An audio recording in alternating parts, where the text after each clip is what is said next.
Hey everyone, let's jump right into this explainer. Today we're taking some basic English grammar and turning it into a literal confidence-building toolkit for the shop floor. Because, if you work in local commerce, managing stock isn't just about shuffling boxes around. It's really all about communication. Picture this. A customer walks right up to you, looking you dead in the eye, and asks, "Do you have any organic eggs?" Right away, panic might sit in, especially if you're working in a second language. Your mind just goes totally blank. But hold on, let's figure out how to instantly buy some time. Enter the magic phrase, "Let me check." It's so simple, right? But it completely diffuses the pressure on the spot and kicks off the whole customer interaction.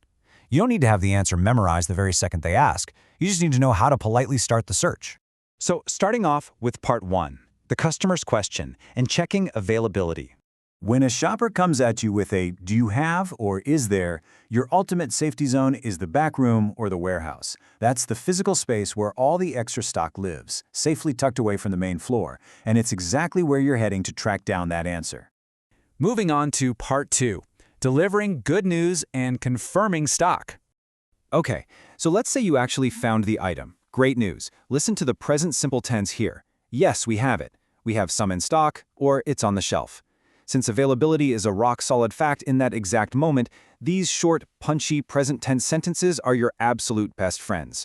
No confusion, just a clear, positive confirmation. The real key here is locking down what "in stock" actually means. It means the product is ready and waiting to be sold right now. It's basically the ultimate green light for your customer shopping journey. Now for part 3, handling out of stock or dealing with the no. But what happens when that shelf is completely bare? Well, think about the difference between these two approaches. You could just give a blunt, kind of unprofessional "no," or you could say, "I'm sorry, we are out of stock." See the difference? Tacking on that "I'm sorry" completely softens the blow. It gracefully takes a negative fact and turns it into a highly professional interaction. And honestly, keeping a few variations of this in your back pocket will stop you from freezing up. Phrases like, "we don't have any right now," or "it's sold out." Having those options means you won't sound like a broken record if, say, 5 different people ask for the exact same empty item. You've absolutely got to memorize this specific term, out of stock. It is essential for clear communication out there on the floor. It definitively tells the shopper, without a doubt, that the item is completely sold out or unavailable. All right, part 4, the grammar of quantity, some versus any. To make sure your answers are hitting the right grammatical notes, there's a pretty straightforward rule. You use some for positive stock situations, like "we have some fresh milk." But you have to switch over to any for negative sentences, like "we don't have any sugar," or for questions like "do you have any organic eggs?" It's a tiny rule, but getting it right makes you sound incredibly fluent. Which brings us to part 5, saving the sale by offering solutions. Look, an empty shelf shouldn't automatically equal a lost customer. To actually save the sale, we just need to shift our verbs to look at the future.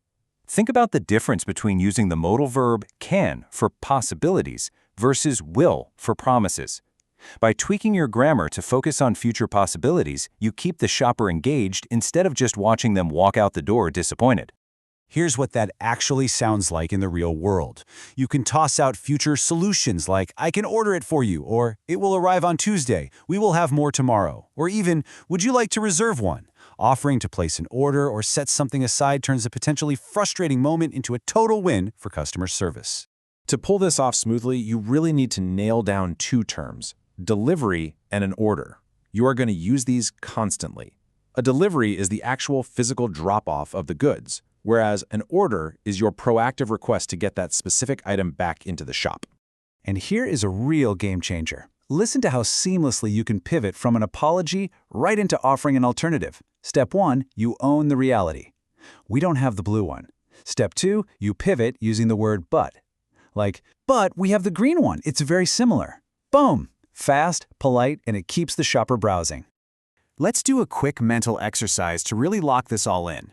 I want you to think of 3 items that constantly run out in your specific shop.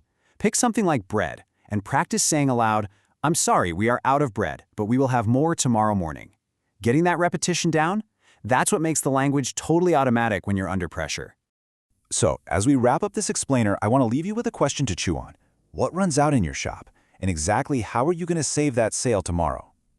If you can master these simple shifts, moving from basic apologies to offering future promises, you're not just surviving your shift, you're actually controlling the entire customer experience. Get out there and crush it.